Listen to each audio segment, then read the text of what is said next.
Bonjour et bienvenue sur Boulevard BD. Aujourd'hui, à tribord toute, histoire de la droite en BD. Tous se réclamaient ou se réclament de lui. Chirac, Mitterrand, Sarkozy, Fillon, Le Pen fille.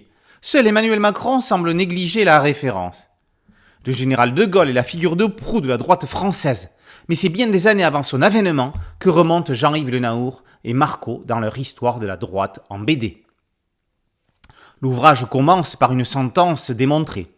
Dieu est de droite, d'ailleurs quand Dieu aime quelqu'un, il l'assoit à la droite de lui-même.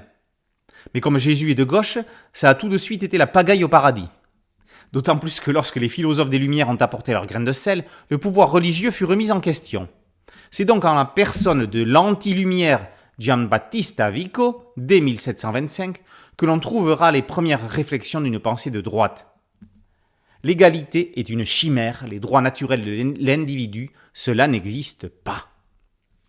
La révolution de 1789 sera le premier drame de l'histoire de la droite. Ce roi Louis XVI, pour qui lever de nouveaux impôts était la solution pour établir les finances du royaume, aura la tête coupée.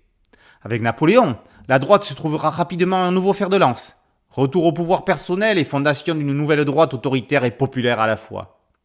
On suivra par la suite l'avènement de chacune des républiques jusqu'à la 5e, qui anime encore le pays aujourd'hui.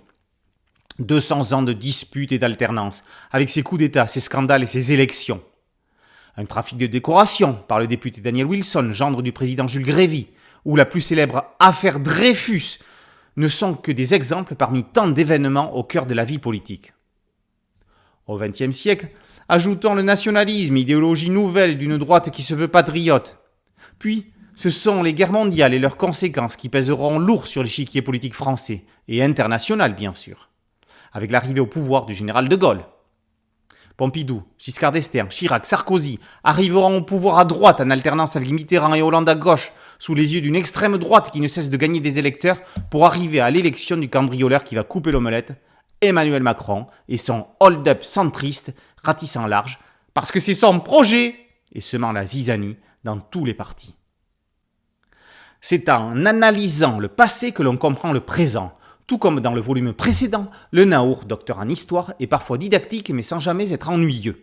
Dans un graphisme drôle, dynamique, à la fois tendre et parfois moqueur, Marco établit un équilibre qui fait de l'ouvrage un manuel d'histoire fluide et passionnant sur un sujet précis. De Gaulle qui évite les balles de l'OAS comme Keanu Reeves dans Matrix, ça vaut le détour.